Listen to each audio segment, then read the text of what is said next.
Hello, welcome to day 3 of the holiday card series for 2024. I've got these 2 stamp sets from Echo Park. This is from their Winnie the Pooh Christmas collection. The stamp set I'm going to be using today, this one I'm showing right now, is called Grand Christmas.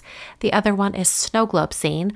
I considered using both today, but I decided to just use the one. I'm going to focus on this cute scene of Pooh and Tigger around the Christmas tree.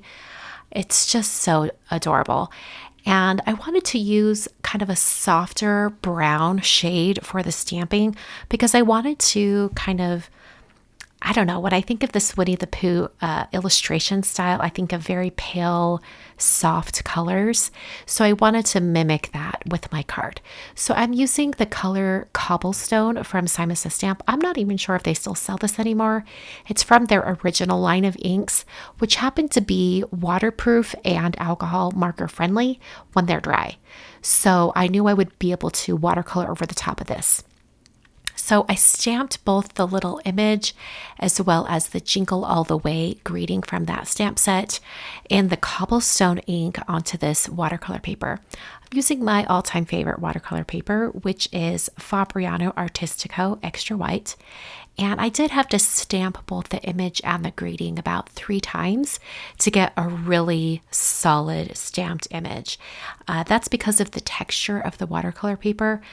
I also didn't want to press the stamp too much into the paper and kind of like blob it out. So I did it just 3 times, just with, very even light pressure. So I'm going to be using a size 3 round brush. I'll link the brushes down below. And I'm doing very, very simple watercoloring today. I'm starting with a very pale purple shade. I thought it'd be nice to have the sky in the background be very pale. I wanted it to sort of look like very early evening, like the sun is just starting to go down, but also that it's cold outside, that it is a winter sky. So I'm using this very cool toned purple, very watered down, so that it's very light. And then I kind of faded it up into a blue. I think you could also have used a little bit of pink down at the bottom.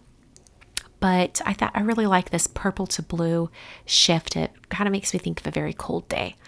So very light amounts of color. Then I dried that with my heat tool. And then I came in and started painting Pooh Bear just with kind of like a little bit of a brownish gold shade. I just wanted to have that color on there first as a bottom layer. Then I mixed up a kind of a brownish orange shade for Tigger. And I put that on him as well, just that base layer of color. Brought in a little bit of pink right over Piglet, just to give Piglet a little bit of color. And I also took away color with my paper towel because I didn't want it to be too intense. The same thing happened when I went to paint Tigger's hat. That red shade of just kept looking too intense, so I kept dabbing it off until I got it to about the kind of medium shade that I wanted. For the ornaments on the tree, I used that same red color. I wanted to keep the amount of colors on this scene minimal, so I didn't want to introduce too many wild colors. I'm using a nice diluted gray shade for the ground, just to add a little bit of shadow underneath Tigger, Pooh, and Piglet and the tree. Used my heat tool to dry that, and then I started coming in with additional layers of color just to give a hint of shading. So I didn't mix up a new color of the brown for Pooh Bear. Instead, I just brought in that same color, but by adding it on top, it gives it a little bit of a shaded look. I did the same thing for Tigger and also for Piglet, using those same colors, but just adding another layer to, give a hint of shading. I did a similar thing on the ornaments, that same red shade, tried to make sure I don't add too much of it. For Piglet's scarf, I used that same red color that I used on Tigger's hat and tried to pull away some of that color. I didn't want it to be too intense. And then I decided to introduce a slight green shade over Tigger's body because it looked like he was wearing a sweater. And then I brought in a little bit of shading on the white area on Tigger's hat. So that's all of the painting I'm doing today. It's very, very pale and diluted. I don't do watercolor paintings like this very often. I like to have more contrast, but with the illustrative style, I just thought it lended itself to a very light application of color. I'm using my A2 die from my Christina's Essentials die set just to cut this out so it's perfectly on an A2 card. That was great because I hadn't even realized it, but I'd stamped that grading just not quite straight. So I was able to straighten that out when I cut it. I put some Tombow Extreme adhesive on the back of my watercolor panel and then adhered that directly to a folded card base. To finish off this card, I really wanted it to still feel very simple.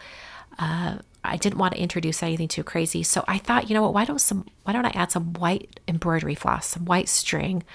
I tied it into a very simple bow at the bottom of the card and then slid that over until it was right in the center, since everything on the card is centered. I thought that would work well.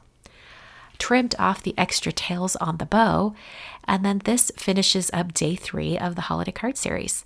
Super easy and quick card. I think I actually want to make a couple more of these and maybe just change the sky color on each one. Love this so much. Make sure you check out the supply list down below if you want to get this stamp set. I don't know that it's being sold in very many places, so I've got it linked. I don't know how much they have in stock, but I just love this image. I think it's adorable.